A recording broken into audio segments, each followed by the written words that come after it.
Hi hi hi survey జన సుఖనో భవంతు. అందరూ బాగుండాలి, అందులో నేనుండాలి. ఈరోజు మన టాపిక్ సునీత విలియమ్స్ గారు అండ్ గిల్మోర్. పూర్వం మన దేశం కోసం పోరాడిన వారిల్లో కొంతమందిని మాత్రమే మనం గుర్తుపెట్టుకున్నాము. ఎందుకంటే అప్పట్లో ఇంత టెక్నాలజీ లేదు అండ్ ప్రజెంట్ ఉన్నటువంటి సోషల్ మీడియా లేవు. కానీ ఇప్పుడు అందరికీ అందుబాటులో ఫోన్స్, ల్యాప్టాప్, టీవీస్ ఉన్నాయి. మనం చెప్పే టాపిక్ ఈజీగా సోషల్ మీడియాలో రీచ్ అవుతుంది. కాబట్టి మన ఛానల్ తరపున ఈరోజు మా ఈ చిన్ని ప్రయత్నం సునీత విలియం గిల్మోర్ గురించి తెలుసుకుందాం. సునీత విలియం గారు మన భారతదేశంలో గుజరాత్కు చెందినటువంటి ఒక వీర మహిళ అని చెప్పచ్చు. పాయింట్కి వస్తే మన అందరికీ తెలుసు ఇంటర్నేషనల్ స్పేస్ స్టేషన్. ఈ ఇంటర్నేషనల్ స్పేస్ స్టేషన్ని అన్ని దేశాలు కలిపి నిర్మించుకున్నటువంటి స్పేస్ స్టేషన్.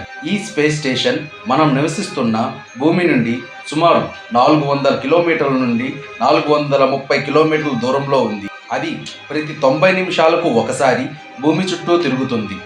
అది సెకండ్కి 8 కిలోమీటర్ల వేగంతో తిరుగుతూ ఉంది. అలాంటి స్పేస్లో ఉన్నటువంటి సునీత విలియమ్స్ అండ్ గిల్మోర్ స్టార్ లైన్ని టెస్ట్ చేయడానికి వీళ్ళు స్పేస్లోకి జూన్ 6న వెళ్ళారు. అయితే తిరిగి రావడానికి బయలుదేరే ముందు దానిలో సమస్య రావడంతో దానిని భూమిపైకి ఖాళీగా పంపించారు. వారు అక్కడే ఉండిపోవాల్సి వచ్చింది.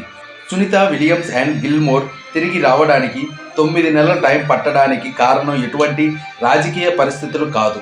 ఎందుకంటే ఇది విజయవాడ టు కోదాడ బస్ కాదు కదా.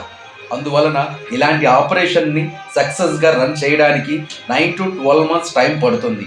ప్రస్తుతం అందరికీ వస్తున్న మెయిన్ డౌట్స్, ఆక్సిజన్ ఎలా, అక్కడ ఉన్నవారికి ఫుడ్ ఏమి తీసుకుంటారు, ఎలా లభిస్తుంది వాళ్ళకి, అండ్ అక్కడ ఎందుకు గాలిలో తేలుతూ ఉంటారు, ఇలాంటి సమస్యలన్నిటికీ ఇప్పుడు సమాధానం తెలుసుకుందాం.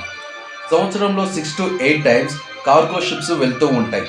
ఈ కార్గో షిప్స్లో అంతరిక్షంలో ఉన్నటువంటి వారికి కావలసిన వాటర్, ఆక్సిజన్, డ్రెస్సెస్ అండ్ పరిశోధనకు ఉపయోగపడే పరికరాలను, వారికి కావాల్సిన అన్నిటినీ వితౌట్ హ్యూమన్ లేకుండా ఈ కార్గో మిషన్స్ తీసుకొని వెళ్ళి డాక్ అవుతాయి. అంతరిక్షంలో ఉన్నటువంటి వారికి అవసరం లేని వాటిని ఈ మిషన్లో వేసి వారికి కావలసిన థింగ్స్ని ఈ కార్గో షిప్స్ నుండి తీసుకోవడం జరుగుతుంది. ఈ కార్గో షిప్స్ తిరిగి భూమి వాతావరణంలోకి వచ్చి హీట్తో స్మాష్ అవుతాయి. Okay, coming to gravity force.